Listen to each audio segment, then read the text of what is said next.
সূর্যের আলো ফোটার সাথে সাথে সিরাজগঞ্জের সদর, বেলকুচি, শাহজাদপুর, উল্লাপাড়া সহ বিভিন্ন উপজেলায় উৎপাদিত শাড়ি, লুঙ্গি, গামছা নিয়ে হাটে আসতে থাকেন তাঁতিরা।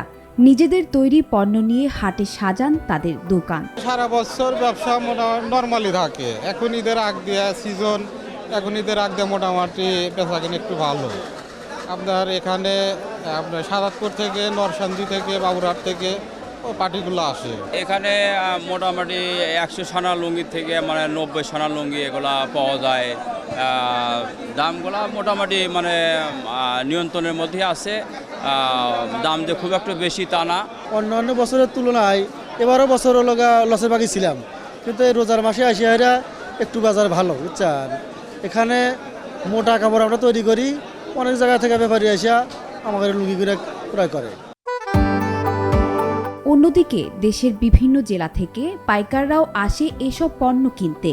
নিজেদের পছন্দের পণ্য কিনে গাড়ি ভর্তি করে নিয়ে যায় তাদের গন্তব্যে। ঈদকে সামনে রেখে তাই ক্রেতা বিক্রেতার ভিড়ে জমজমাট সিরাজগঞ্জের নিউ মার্কেট কাপড়ের হাট। সপ্তাহে 2 দিন, সোমবার ও বৃহস্পতিবার সিরাজগঞ্জের নিউ মার্কেট কাপড়ের হাটে প্রায় 3 থেকে 3.5 কোটি টাকার পণ্য বিক্রি হয় বলে জানিয়েছেন ব্যবসায়ীরা।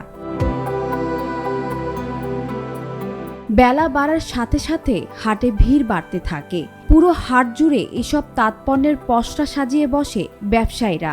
সারা বছর কেনা বেচা ভালো না থাকলেও ঈদকে কেন্দ্র করে দীর্ঘদিনের মন্দা ভাব কাটিয়ে উঠে বেচা বিক্রি ভালো হওয়ায় খুশি তাঁতিরা।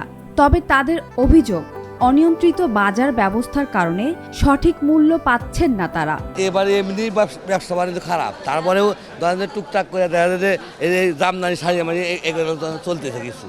তাছাড়া একবার গাড়ি বাজারে ব্যবসা বাণিজ্য ভালো তা না। সাধারণ কৃষকের জন্য যারা ক্ষেত খামারে কাজ করে তাদের জন্য এক কোয়ালিটি লুঙ্গি, আর যারা অফিস আদালতে চাকরি বাকরি করে কাজকর্ম করে তাদের জন্য এক সাইজের লুঙ্গি। আমরা রঙের বাজার স্থিতিশীল চাই, রং যেন সবসময় একই রেটে থাকে, সরকারি নিয়ন্ত্রণ তো নাই।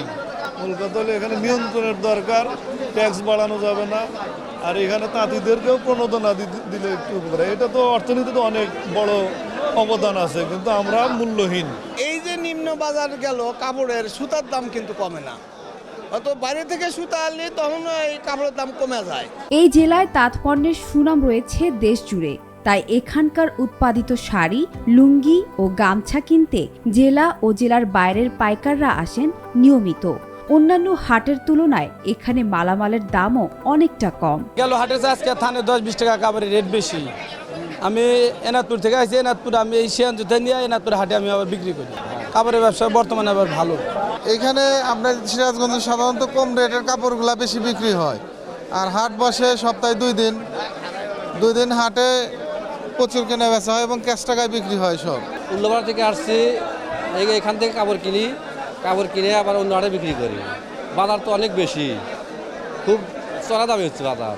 ব্যবসা মোটামুটি বর্তমান একটু কেনা বেচা ভালো। ব্যবসার মনে করেন যে নর্মাল কেনা বেচা, ঈদের সামনে একটু ভালো কেনা বেচা হইতেছে। চাহিদা ভালো, বর্তমান ভালো আছে। ঈদের সামনে তো মোটামুটি ভালোই যারা আনতেছে বেচতেছে। সরকারি নজরদারি থাকলে এই হাটের সুনাম ও ঐতিহ্য ছড়িয়ে যাবে সারা দেশে, এমনটাই প্রত্যাশা তাঁতিদের। সানজানা তাবাসসুম, বৈশাখী সংবাদ।